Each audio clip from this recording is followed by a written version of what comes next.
Entonces, el día de hoy vamos a hablar acerca de los amartomas hipotalámicos en pediatría y vamos a hacer un énfasis acerca del manejo quirúrgico de este tipo de lesiones. Vamos a empezar con un caso clínico. Caso clínico es un paciente de 5 años de edad que tiene una historia que inicia a los 2 años con episodios de 30 a 40 segundos de risa inmotivada, sin compromiso del estado de conciencia.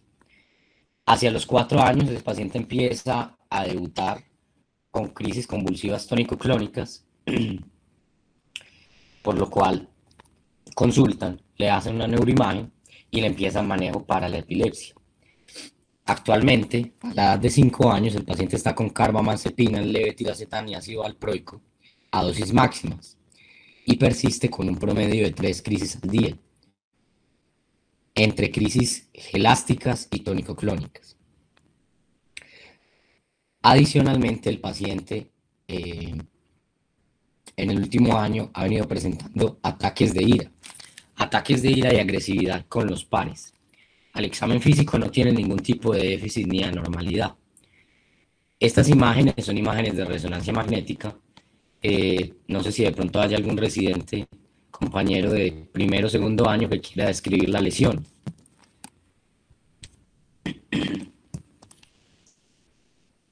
Buenos días, Mauro, ¿cómo estás? Profesor. Bueno, entonces en la imagen superior derecha tenemos una secuencia de FLAIR, tenemos pues una lesión hiperintensa eh, pues a nivel del hipotálamo, que parece pues que compromete el cuerpo, el cuerpo mamilar izquierdo. En la imagen superior perdón, derecha tenemos un T2, vemos pues también una lesión hiperintensa a nivel pues del hipotálamo izquierdo. Eh, no sé si también hay como una pequeña hiperintensidad en el hipotálamo derecho, pero no se ven pues como tan comprometidos los cuerpos mamilares. Y pues ya en la imagen inferior, pues un T1, no alcanzo a ver si es contrastado o no, parece que sí, parece que se ve como la, la basilar ahí como realzando, no sé. Vemos una lesión hipointensa eh, a nivel del hipotálamo izquierdo. No le veo ninguna otra lesión.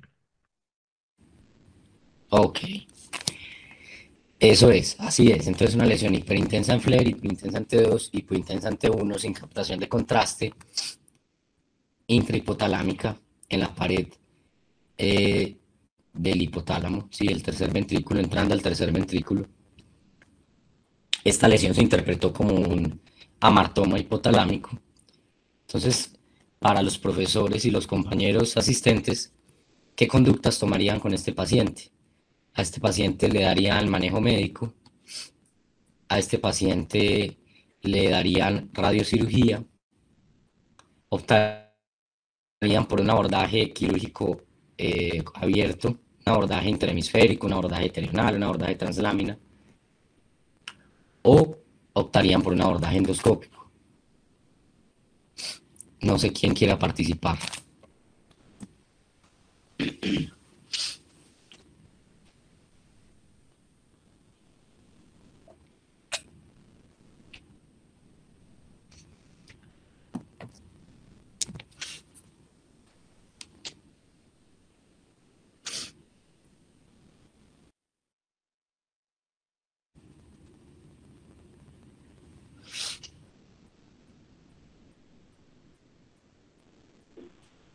Buenas, profesor. No, mi problema es que acabo de ingresar justo en la descripción que estaba haciendo Carlos y la verdad no alcancé a escuchar bien el caso clínico y pues que era un niño de 5 años y que era pues con una lesión hiperintensa en FLAIR, pero no tengo el caso clínico aquí en la cabeza, profesor. Es un paciente con una epilepsia refractaria, unas crisis elásticas, unas crisis tónico-clónicas generalizadas, al parecer ataques de ira y agresividad, con un amartoma hipotalámico en la resonancia.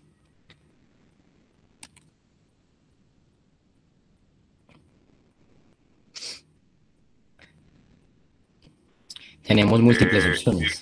pregunto, Mauro, a pesar, pues, bueno, tiene la masa allí y el niño ya inició algún manejo médico, pues en modulación de convulsiones o de ánimo, de agresividad.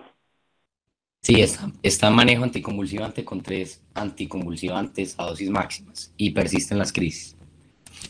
Porque uno diría entonces que con esa lesión estructural y alcanzando entonces ya un tope de manejo anticonvulsivante se beneficiarían de manejo quirúrgico. Ahora, desconozco pues el tipo de intervención, francamente, Mauro. De acuerdo, así es. Sí, se beneficia de un manejo quirúrgico. Entonces, al final de la charla vamos a probablemente a tener las herramientas para poder definir cuándo se beneficia de un manejo radioquirúrgico, cuándo se beneficia un abordaje endoscópico o abierto, según el tipo de lesión. Al final de la charla nos devolvemos al caso y lo resolvemos. Entonces, para empezar a hablar de estas lesiones hay que recordar el hipotálamo, qué es y dónde está. Recordemos que el hipotálamo es un área del diencéfalo que va a comprender entre el 0,3 y el 0,5% del volumen cerebral. Se va a encontrar debajo del surco hipotalámico, ¿sí? Ese va a ser su límite superior y va a tener otros límites, límite anterior, la lámina terminalis, límite posterior, el cuerpo mamilar, el piso va a estar dado por el tuber cinereum, el quiasma y el receso infundibular, y la pared medial va a ser el tercer ventrículo, y las paredes laterales van a ser los subtálamos. El hipotálamo va a estar dividido en 2 partes, una parte medial y una parte lateral, y esto va a estar dado por el fornix. La región medial es la que se caracteriza por tener múltiples núcleos. La región lateral tiene fibras de asociación y proyección. El hipotálamo tiene 4 regiones principalmente, ¿sí? Y esto va a estar dado o dividido por el quiasma y los nervios ópticos. La región preóptica, la región supraóptica, la región tuberosa y la región mamilar. Y en cada una de esas regiones van a haber unos núcleos de sustancia gris que van a tener una correlación con otras estructuras dentro y fuera del diencéfalo. Recordemos que tiene una importante asociación con el eje hipofisiario y la liberación hormonal. El hipotálamo tiene funciones muy importantes desde el punto de vista autonómico porque es el que realiza el control más intenso sobre el tallo cerebral y los centros medulares, pero también tiene funciones endocrinas, regulación de la temperatura, conducta emocional, alimentaria, el mecanismo de la sed y los trastornos hidroelectrolíticos o regulación hidroelectrolítica y los ciclos circadianos y de sueño y vigilia. Todo esto son funciones hipotalámicas. ¿Qué es una martoma? Una martoma es el desarrollo aberrante de un tejido que es normal, es decir, no es una neoplasia, es un tejido normal, pero que se va a generar de una forma desorganizada, ¿sí? Siendo tejido normal en ese tipo de estructura, ya sea glía, ya sea neuronas maduras o haces de fibras. Esta malformación es congénita y como no es neoplásica, su crecimiento es igual a la del tejido del cual está formado. Si está formado por neuronas maduras, va a tener la tasa de crecimiento de las neuronas maduras. Si está formado por glía, la tasa de crecimiento de la glía, y así sucesivamente.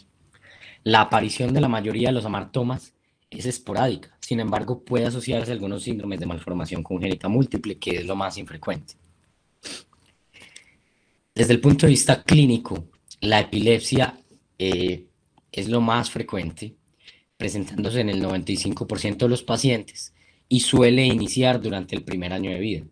Entonces, la mayoría de estos pacientes debutan con epilepsia. Y el principal tipo de crisis convulsiva es una crisis que no es patognomónica, pero sí es muy típica de los amartomas hipotalámicos, que son las crisis gelásticas. Las crisis gelásticas son episodios de 20 a 30 segundos de risa inmotivada sin alteración de la conciencia, que era lo que presentaba este paciente.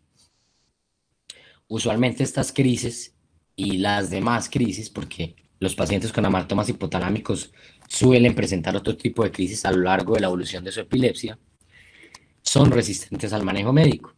Y al volverse resistentes al manejo médico conllevan a déficits cognitivos y conductuales en los pacientes. Incluso un gran porcentaje de los pacientes, hasta el 52%, puede terminar en una encefalopatía epiléptica, con convulsiones de distintos tipos, con una edad media de 7 años.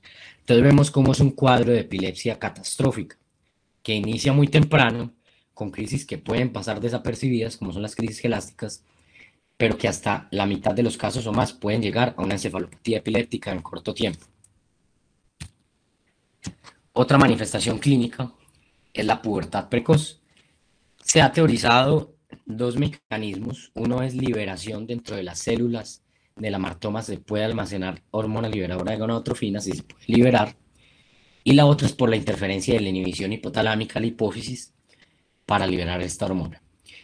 En todo caso, se produce una pubertad precoz, y este incluso es el tumor que más frecuentemente causa pubertad precoz en el sistema nervioso central. Recordemos que hay otros tumores y condiciones que lo causan, como los gliomas óptico-hipotalámicos, los tumores pineales, el hipotiroidismo crónico, la displasia septo-óptica, la hidrocefalia. Pero cuando hablamos de probabilidad, tener un amartoma es el tumor que más probablemente conlleva pubertad precoz. Adicionalmente, estos pacientes pueden tener retraso en el neurodesarrollo, y esto está directamente relacionado con la gravedad de la epilepsia. Hasta el 46% de los pacientes pueden tener retraso mental o algún grado de disfunción cognitiva, y es usual las alteraciones del comportamiento, principalmente de tipo agresivo y ataques de ira, como en el paciente del caso clínico. Desde el punto de vista imagenológico, vemos que en el TAC son lesiones nodulares, homogéneas, isodensas con el parénquima cerebral, no suelen presentar calcificaciones, son supracelares y no hay ningún tipo de realce del contraste. En la resonancia es como lo que vimos en el caso clínico, son lesiones hipointensas en T1, hiperintensas en T2 y en FLAIR, mucho más notorio en FLAIR, y no tienen ningún tipo de captación al contraste. Aquí vemos ejemplos de lesiones, hipointenso en T1, hiperintenso en T2, en el FLAIR es más llamativo, no hay ningún tipo de captación. Siempre siguen este patrón. Desde el punto de vista de la clasificación, que es muy importante para definir el manejo quirúrgico y el abordaje, tenemos múltiples clasificaciones. Probablemente una de las más útiles es esta. Los amartomas hipotalámicos los podemos clasificar como amartomas hipotalámicos intrahipotalámicos o parahipotalámicos, que es lo mismo que decir intrahipotalámicos o sésiles o parahipotalámicos o pedunculados. Los intrahipotalámicos o sésiles, como este de la imagen de abajo, como el que teníamos en el caso clínico, son aquellos tumores que tienen su base de unión en las paredes del tercer ventrículo, ¿sí? Generalmente son tumores que se extienden al tercer ventrículo y que van a asociarse frecuentemente con alteraciones del neurodesarrollo, del comportamiento y epilepsia. Por otro lado, los tumores parahipotalámicos o pedunculados, es decir, los que tienen un pedúnculo al cual se pegan el hipotálamo, son adheridos usualmente al tuber cinereum, es decir, al piso del hipotálamo. Y aquí lo más frecuente en la clínica va a ser la pubertad precoz, no la epilepsia. Esto es probablemente una de las clasificaciones más útiles para definir el abordaje quirúrgico. Sin embargo, posteriormente se creó esta clasificación, que es un poco más completa, y es la clasificación dada por el Dr. Full en el 2003, que divide los amartomas en 4 tipos. El tipo 1 es el tipo pediculado que veíamos ahora, donde se une por un plano horizontal al tuber cinereum. El tipo 2 es el tipo sésil que veíamos ahora, donde su plano de inserción es vertical y es intraventricular. El tipo 3 es una combinación del tipo 1 y el tipo 2, donde hay un plano de inserción vertical y horizontal. Y el tipo 4 es un amartoma grande con una inserción muy amplia que incluso invade los cuerpos mamilares y la cisterna interpeduncular. Dependiendo del tipo de amartoma que tengamos, vamos a tener diferentes tipos de abordajes para cada uno. Aquí vemos nuevamente la clasificación. Tipo 1, un ejemplo, tipo 2, tipo 3 y tipo 4. Recordemos que tipo 2, 3 y 4 son sésiles, son intrahipotalámicos, se asocian a epilepsia refractaria catastrófica, alteraciones de la interacción social, ataques de ira y agresividad. Aquí siempre el manejo quirúrgico es la mejor opción, como decía Julián. El tipo 1 son los amartomas pediculados se asocian a pubertad precoz y en este caso la primera opción va a ser el manejo médico siempre con análogos de liberación de la hormona liberadora de gonadotrofinas. Entonces, ¿cuáles son las indicaciones quirúrgicas de los amartomas hipotalámicos? Tenemos 3 indicaciones quirúrgicas principales. La primera, pubertad precoz que no responde al manejo médico. Entonces, si el paciente ya tuvo un manejo endocrinológico adecuado y no respondió, debe ser llevado a cirugía. Usualmente amartomas pediculados, parahipotalámicos. Segunda indicación, epilepsia refractaria al manejo médico, como el paciente del caso. 3 anticonvulsivantes, dosis máximas, bien indicados para el tipo de crisis, continúa sin libertad de crisis. Tercera indicación, déficit neurológico secundario al efecto de masa del tumor. Si el paciente tiene alguna de estas 3, requiere indicación quirúrgica. ¿Cuáles son las opciones de manejo quirúrgico que tenemos con estos pacientes? Bueno, la elección del abordaje quirúrgico debe adaptarse a cada tipo de amartoma y a cada tipo de paciente. Debemos tener en cuenta el tamaño del amartoma que estamos tratando, la relación anatómica con las estructuras hipotalámicas, qué estructuras neurovasculares circundantes tiene el tumor, cuál es la edad del paciente, cuál es la experiencia y la comodidad del cirujano con esa técnica quirúrgica, y siempre el factor decisivo más importante a la hora de elegir el abordaje es qué tipo de implantación tiene el amartoma en el hipotálamo.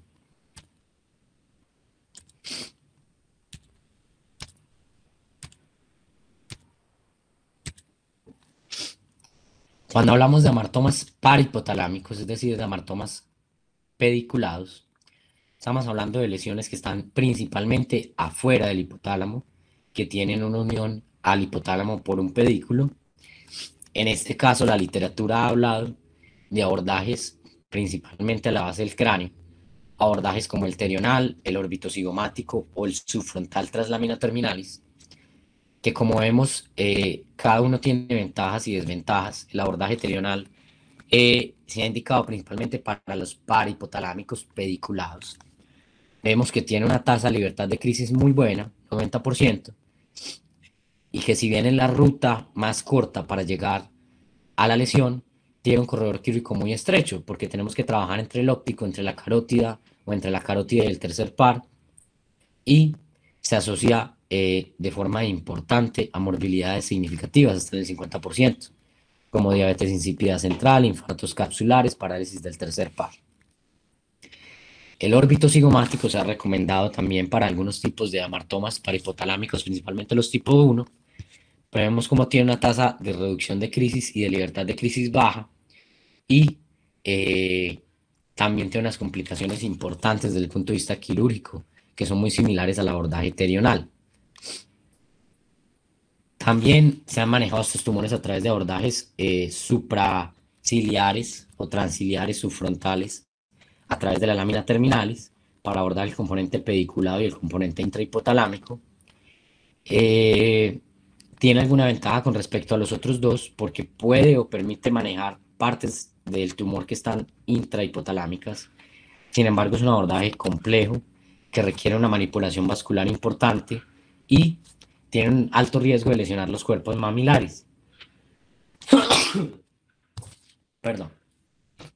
En el mejor de los casos, se logra en este tipo de tumores, en las series reportadas, resecciones subtotales de esta lesión. Cuando hablamos de los amartomas intrahipotalámicos, ya cambia porque son amartomas que van a estar totalmente dentro del sistema ventricular. Aquí tenemos 2 principales abordajes. Por un lado, los abordajes interhemisféricos, transcallosos, interforniceales. ¿Sí? ¿Cuál es el caso ideal para este abordaje?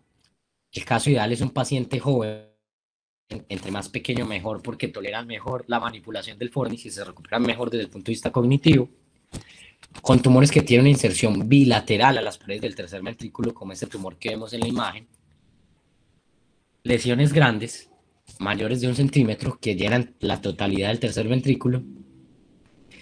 Idealmente cuando el paciente tiene una variante anatómica que se denomina K1 septum, ¿sí? Que es una cavidad entre las hojas del septum pellucidum, y esto disminuye la necesidad de manipular el fornix. ¿Qué se ha encontrado? Que las tasas de resección completa son altas, más del 95% en todos los pacientes, con tasas de libertad de crisis muy buenas, 80% de libertad de crisis, mejoría en el comportamiento, en la cognición. Sin embargo, tienen una tasa importante de complicaciones endocrinológicas y de memoria. Es un abordaje útil, pero que aún tiene algún grado de complicaciones por la manipulación de estructuras a la que conlleva el abordaje.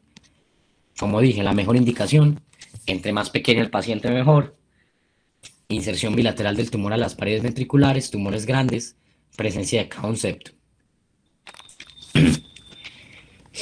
El manejo endoscópico de esta patología también se ha descrito, y el caso ideal para abordar endoscópicamente estos pacientes son aquellos amartomas intraventriculares tipo 2 y tipo 3, es decir, los sésiles, idealmente los tipo 2, donde la unión a las paredes del tercer ventrículo es idealmente unilateral, no bilateral como en el transcalloso, con tamaños menores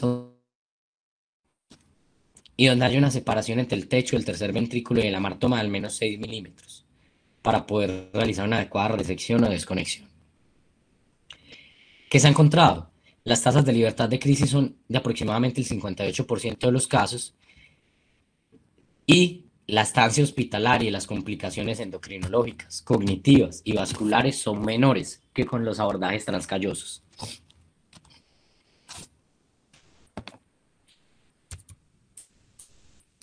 Recientemente algunos autores se han preguntado si es realmente necesaria la resección en los amartomas hipotalámicos. Y vemos cómo en el 2020 publican una serie de desconexión de amartomas hipotalámicos. ¿Qué se ha considerado? Si bien se ha relacionado que la extirpación se asocia a mejor control de las crisis, esto debe considerarse también con los riesgos a los que conlleva. Cuando generamos resección completa y el amartoma está unido a los cuerpos mamilares, genera un mayor daño neuropsicológico. Cuando está unido al tuber, genera un mayor riesgo de daño endocrino. La desconexión sin escisión del amartoma podría funcionar como las cirugías de desconexión de la epilepsia, aislando el foco epileptogénico que nace del amartoma. Y lo que se ha visto es que las tasas de libertad de crisis son comparables a cuando yo realizo resección de los amartomas. Y la gran mayoría de estos pacientes tienen una mejoría marcada en la función social y conductual. Recordemos que las células de los amartomas no son neoplásicas, por lo que el objetivo de la resección no es oncológico, y aunque esas neuronas no son normales, ellas no se comunican fuera del amartoma hipotalámico más allá de la red epileptogénica, por lo que solo la desconexión puede ser, digamos, satisfactoria para el control de las crisis, y eso me va a disminuir la tasa de complicaciones vasculares, endocrinas y neurológicas. ¿Cómo se hace la desconexión vía endoscópica de los amartomas? Esto es algo muy reciente. Lo que se ha encontrado es que hay una ventaja importante porque hay un control visual continuo durante todo el procedimiento. Las tasas de complicaciones posoperatorias son mucho menores a los procedimientos incluso de resección endoscópica y de resección abierta de los amartomas. Siempre es importante hacerlo con una guía neuroimagenológica, principalmente en neuronavegación.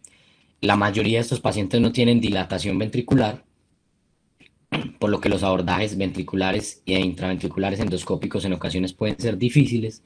Incluso la identificación del amartoma desde el punto de vista intraventricular no es fácil, por lo que se recomienda una ayuda de navegación, y se ha reportado con esta técnica tasas de libertad de crisis de hasta el 70-80%. La mejor indicación para este tipo de técnica es los amartomas tipo 2, es decir, los sésiles con implantación vertical en el hipotálamo. ¿Cuáles son los aspectos técnicos de este abordaje quirúrgico? Lo más importante es tener en cuenta la trayectoria endoscópica. ¿Por qué? La trayectoria del endoscopio siempre debe ir en línea con el foramen de Monro. en el corte sagital.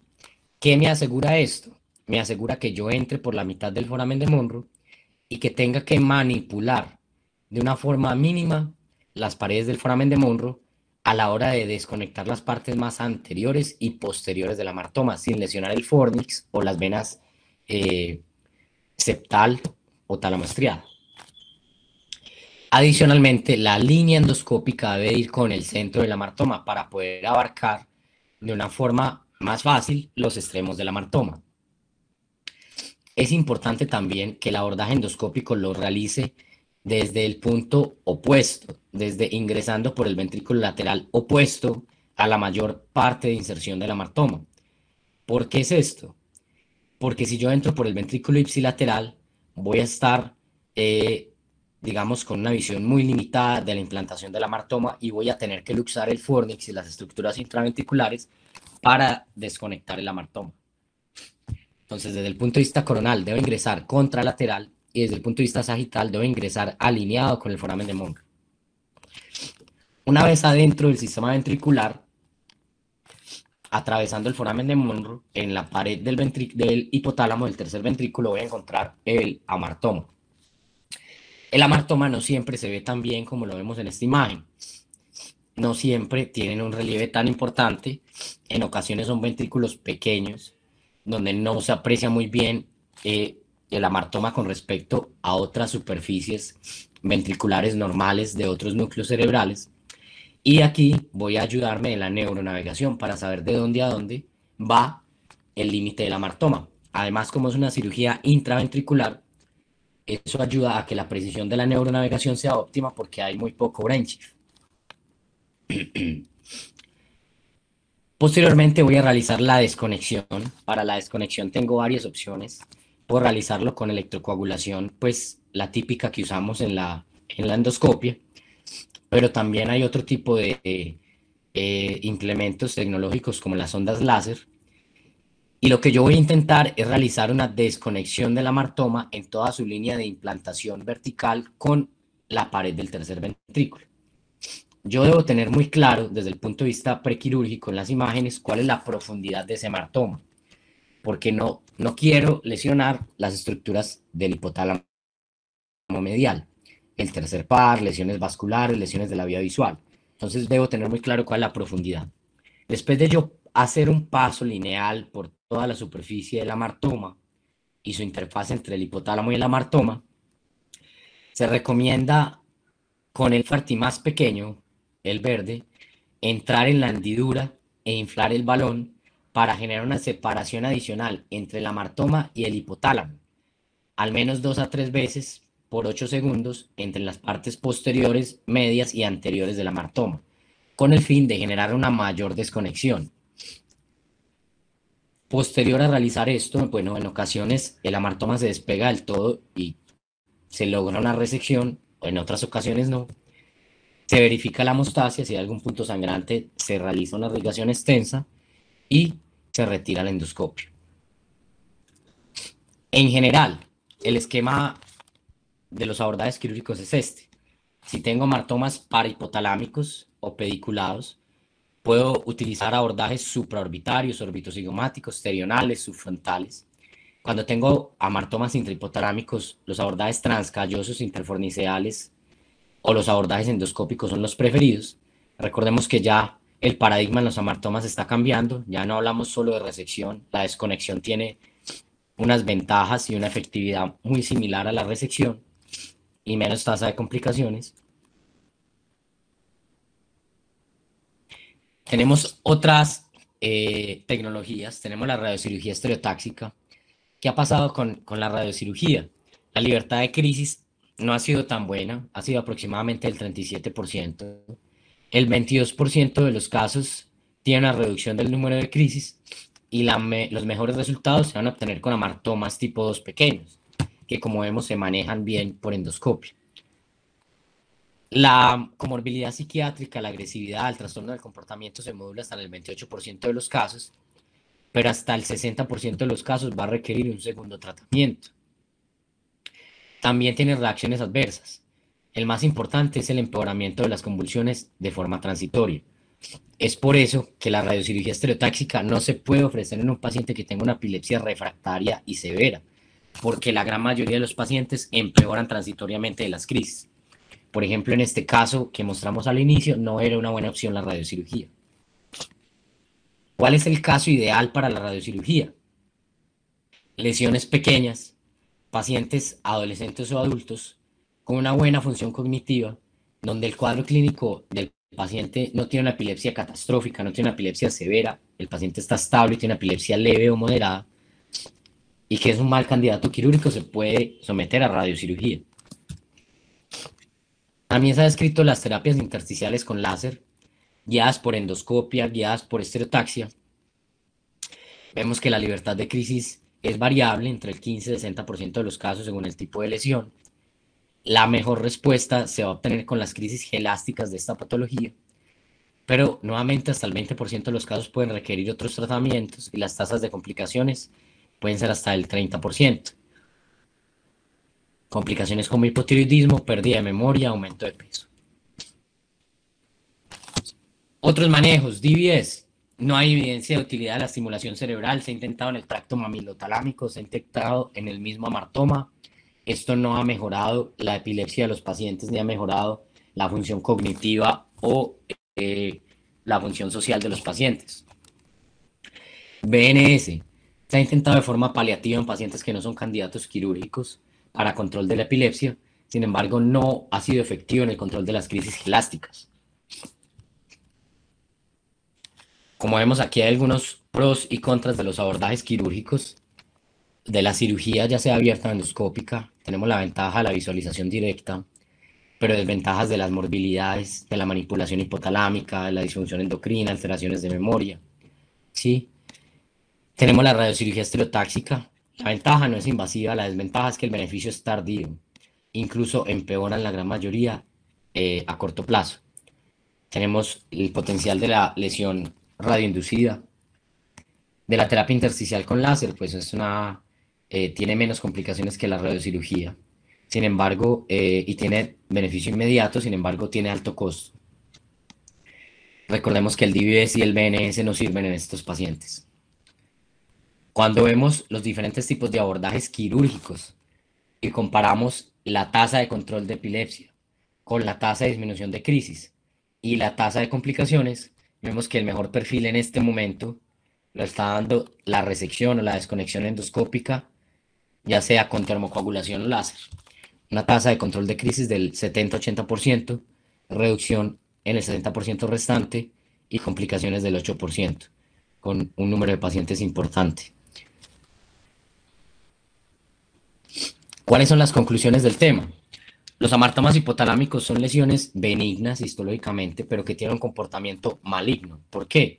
Porque todos los pacientes van a terminar en una epilepsia catastrófica, o la gran mayoría, con alteraciones del comportamiento cognitivas y de la interacción social profundas, si no se tratan a tiempo. Los amartomas pediculados en general van a debutar con pubertad precoz. Recordemos que aquí la primera opción de manejo es médico, los análogos de la hormona liberadora de gonadotrofinas. Y los amartomas sesiles debutan con epilepsia. Aquí típicamente las crisis son elásticas al inicio, luego otros tipos de crisis suelen ser refractarias y el mejor manejo es la cirugía.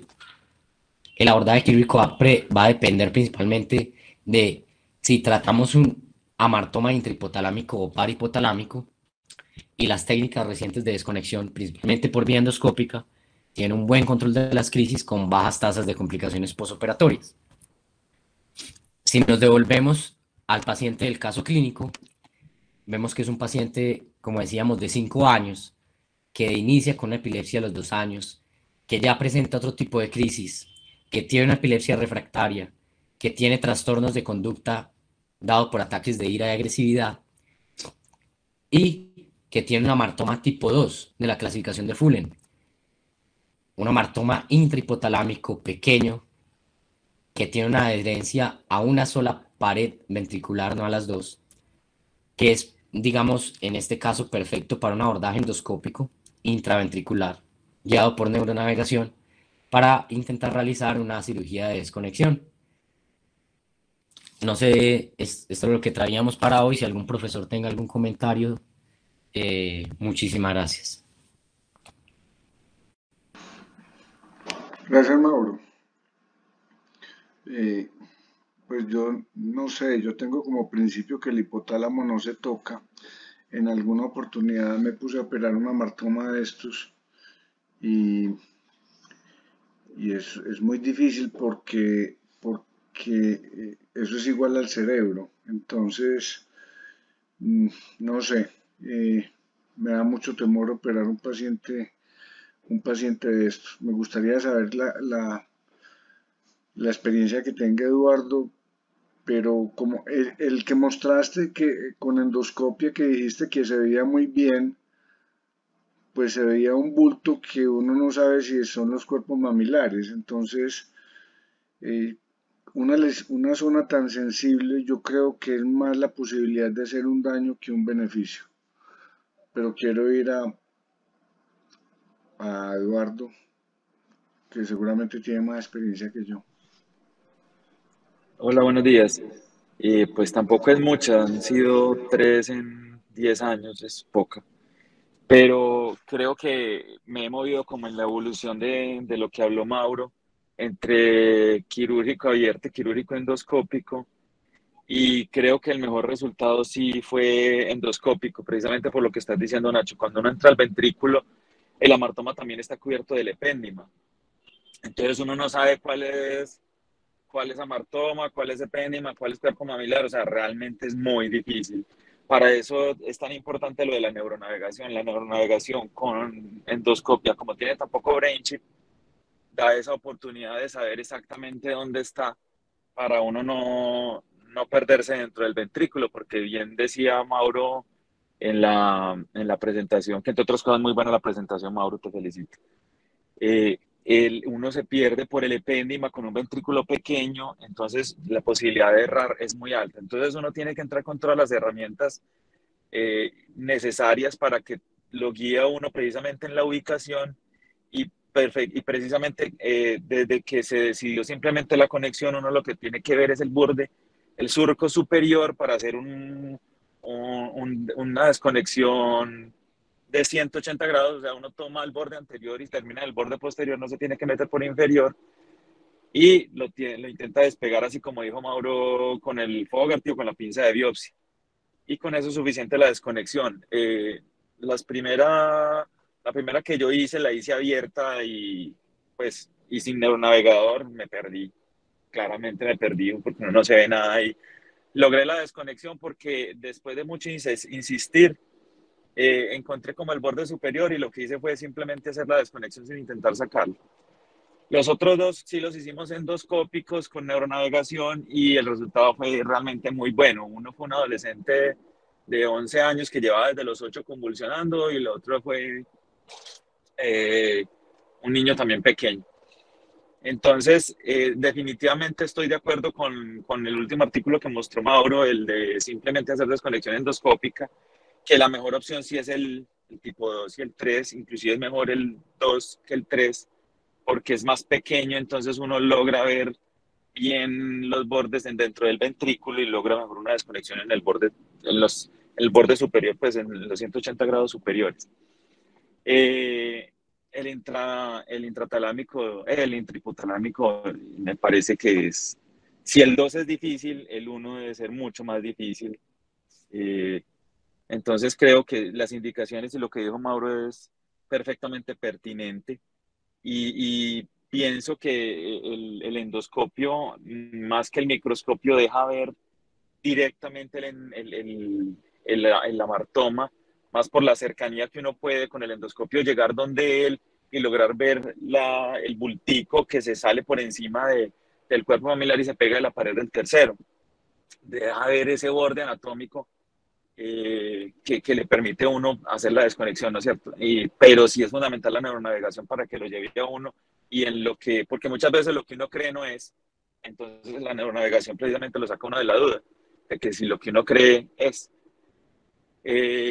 Vuelvo y digo, son lesiones muy raras, la experiencia pues no ha sido mucha, pero sí he tenido como la oportunidad de hacer la evolución y sí, definitivamente la neuroendoscopia para la desconexión es la herramienta adecuada desde mi punto de vista para lograr el objetivo, que es desconectar el amartoma del hipotálamo para disminuir las crisis convulsivas, que es realmente el objetivo, no es sacar el tumor, como dijo Mauro, una cirugía oncológica, sino una cirugía de epilepsia, de desconexión. Gracias. El problema, Eduardo, es que uno entra a operar a un paciente relativamente sano, agresivo, con epilepsia, pero relativamente sano, y el resultado puede ser desastroso. Sí, eso es cierto. Por eso es tan importante la indicación y la clasificación que dijo Mauro. El tipo 2 tiene esa gran ventaja que es sésil, es pediculado, entonces usted alcanza a ver el bordecito, y cuando uno mira en la resonancia uno alcanza a ver el cambio de densidad entre el uno y el otro, y ese sería tu borde de profundidad. Generalmente con el coagulador bipolar del endoscopio uno logra hacer primero uno coagula el epéndima, y ya cuando uno logra coagular el epéndima aparece el tejido nervioso, y ahí es donde uno hace el bordecito de máximo 2-3 milímetros, no más de eso, precisamente para lograr el borde. Pero sí es muy importante medir desde el borde donde está en la pared del ventrículo hacia adentro cuánto tiene de profundidad para uno no pasarse. El electrodo bipolar del endoscopio tiene 2 milímetros de profundidad. Entonces, cuando uno quita el epéndima tiene entre 1 y 2 milímetros de profundidad.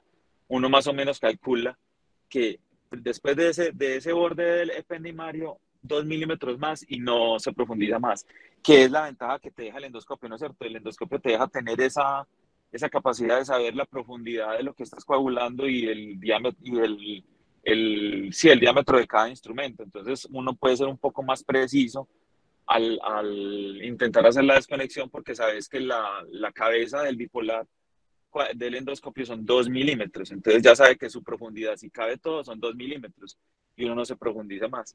En cambio, con el microscopio uno no tiene esa posibilidad, porque los instrumentos son un tanto más grandes y no logra uno ver cuánto se profundizan realmente dentro del tejido nervioso. Entonces, por eso cada vez pienso que definitivamente la endoscopia para estas cosas tiene muchas más herramientas para seguridad del paciente que las otras técnicas, ¿no es cierto? Por lo que te estoy diciendo, precisamente uno puede hacer una coagulación de 2 milímetros sin temor a equivocarse, porque ya tiene el diámetro del electrodo coagulador.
Nosotros